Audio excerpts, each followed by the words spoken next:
നമസ്കാരം, ഞാൻ മജീദാണ്. ഞങ്ങളവിടുത്തെ റോഡിൻ്റെയും തോടിൻ്റെ പാലത്തിൻ്റെയും അവസ്ഥ ഒന്ന് കണ്ടു നോക്കൂ.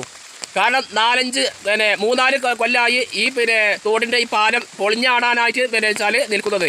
ഒരു സൈഡ് പൊളിഞ്ഞാടിക്കണേ, അതൊക്കെ ഒന്ന് കണ്ടു നോക്കൂ. ഇത് എത്രയും പെട്ടെന്ന് ഇത് എല്ലാവരും ഷെയർ ചെയ്യാം. ഓക്കെ, ഇതാണ് ഈ പാലത്തിൻ്റെ അവസ്ഥ.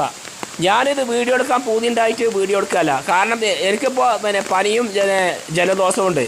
എന്നുവെച്ചാൽ വർത്താനം പറയുന്നതിന് ജലദോഷമായിട്ട് എനിക്ക് വയ്ക്കണില്ല. എങ്കിലും ഇതിൻ്റെ ഒരു അവസ്ഥ കണ്ടിട്ടാണ് ഞാൻ വീഡിയോ എടുക്കാൻ കാരണം. എങ്ങനെയും ഇത് പഞ്ചായത്തിൻ്റെ എന്നുവെച്ചാൽ ഇത് കരുവാരക്കുണ്ട് പഞ്ചായത്തിൻ്റെ ഇതിൽ പെട്ടതാണ്. എന്നുവെച്ചാൽ ഇത് കരുവാരക്കുണ്ട് പഞ്ചായത്ത് ഒരു പഞ്ചായത്തിൻ്റെ ബോർഡറാണ്. എങ്കിലും ഇതിൻ്റെ മേൽനോട്ടം കരുവാരക്കുണ്ട് പഞ്ചായത്തിനാണ്. അപ്പോൾ അവരുടെ ശ്രദ്ധയിൽ ഇത് പെട്ടിക്കണ്. പക്ഷേ ജനങ്ങൾ മുഖേന ജനങ്ങൾ കണ്ടിട്ട് മുഖേന അവരുടെ ശ്രദ്ധയിൽ പെടുകയാണെന്ന് വെച്ചാൽ എത്രയും പെട്ടെന്ന് ഇവിടുത്തെ നാട്ടുകാർക്ക് അല്ലെങ്കിൽ ഈ റോഡിൽ കൂടി പോകുന്ന യാത്രക്കാർക്ക് എത്രയും പെട്ടെന്ന് ഒരു പുതിയ പാലം പുതുക്കി പണിത് തരണമെന്നാണ് എല്ലാവർക്കും വേണ്ടി എൻ്റെ ഒരു അപേക്ഷ. ഇതൊക്കെ പറഞ്ഞാൽ ഈ ഇപ്പോൾ പെയ്ത മഴക്ക് വെച്ചാൽ കൊമ്പിൽ ചുള്ളിലൊക്കെ ഒലിച്ചുകൊണ്ട് വന്നിട്ടാണിത്. ഇത് കണ്ടില്ലേ നിങ്ങൾ? ഈ റോഡിന് ചുരുക്കി പറഞ്ഞാൽ ഒരു അരിച്ചാലില്ല. അരിച്ചാൽ കുറച്ച് മുന്നേ ഉണ്ടായിരുന്നു, അതൊക്കെ തൂർന്നുകാണ്ട് ഇപ്പോൾ ഈ റോഡിന് അരിച്ചാലില്ല. ഈ റോഡ് സൈഡിൽ കൂടി ഇങ്ങനെ വെള്ളം വന്നിട്ടാണ് ഈ പാലത്തിൻ്റെ എരുത്ത് ഈ കെട്ട് പൊളിഞ്ഞ് ചാടിയേക്കണ് തോട്ടിക്ക്. ഈ റോഡ് എന്ന് പറഞ്ഞാൽ ഇവിടെ കെട്ടിപ്പൊന്നിച്ച് കണ്ടാണ് മണ്ണിട്ട് കെട്ടിപ്പൊന്നിച്ച് കണ്ടാണ് ഇവിടെ പാലം വാർത്തക്കണ്. ഈ അതിശക്തമായി മഴ പെയ്ത് കഴിഞ്ഞാൽ ഈ മണ്ണ് ലൂസായി കഴിഞ്ഞാൽ ഈ പാലം ഒന്നായിട്ട് ഈ തോട്ടിക്ക് പൊളിഞ്ഞു കാണും, അത് ഉറപ്പാണ്.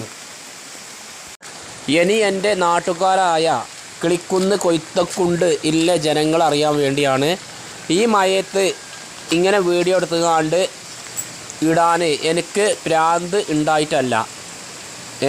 എങ്ങനെയും നമ്മുടെ ഈ റോഡും നമ്മുടെ ഈ പാലം എങ്ങനെയും ശരിയാകണം, അത് കരുതിയിട്ട് മാത്രമാണ് ഞാൻ ഈ മഴ കൊണ്ടുകാണ്ട് ഈ വീഡിയോ എടുക്കാൻ കാരണം.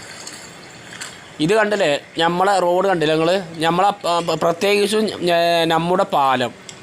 കാരണം അവിടെ 2 സൈഡും കെട്ടിയിട്ട് കരിങ്കല്ലുകൊണ്ട് കെട്ടിയിട്ട് മണ്ണിട്ട സ്ഥലമാണ്. അതിൻ്റെ ഒരു സൈഡാണ് പൊളിഞ്ഞ് ചാടിയിരിക്കുന്നത്. പിന്നെ ആ പാലത്തിൻ്റെ അടിഭാഗം പറഞ്ഞാൽ അതിൻ്റെ കമ്പി പോയി പിടിച്ചിട്ട് കോൺക്രീറ്റ് കുറേ സ്ഥലത്തുനിന്ന് അടർന്ന് ചാടിയിരിക്കണേ. ഈ നാട്ടിലത്തെ ആൾക്കാർക്ക് അത് സംശയം ഉണ്ടെങ്കിൽ ആ പാലത്തിൻ്റെ അടിഭാഗത്ത് പോയി നോക്കിയാൽ മതി. അടിഭാഗം പറഞ്ഞാൽ പാലത്തിൻ്റെ അടിയിൽ പോയാണ് നോക്കാൻ നിൽക്കരുത്. ചിലപ്പോൾ എപ്പോഴാണ് പൊളിഞ്ഞാടുക പറയാൻ പറ്റൂല. അതിൻ്റെ സൈഡിൽ പോയി നോക്കിയാൽ തന്നെ അത് കാണാം. അതുകൊണ്ടാണ് ഞാനിത് 4ാമത്തെ പ്രാവശ്യമാണ് ഞാൻ വീഡിയോ ഇട്ടുകൊണ്ട് ഈ ചാനലിൽ ഞാൻ ഇടുന്നത്. കാരണം നമ്മളെ റോഡ് നമ്മളെ പാലം നന്നാവണം എന്ന് കരുതിയിട്ട് മാത്രമാണ്. കാരണം ഇതിൽ സ്കൂളിൽ പോകുന്ന കുട്ടികളുണ്ട്, ഇതിൽ കാൽനട യാത്ര ചെയ്യുന്ന ജനങ്ങളുണ്ട്, അതേമാതിരി വാഹനം.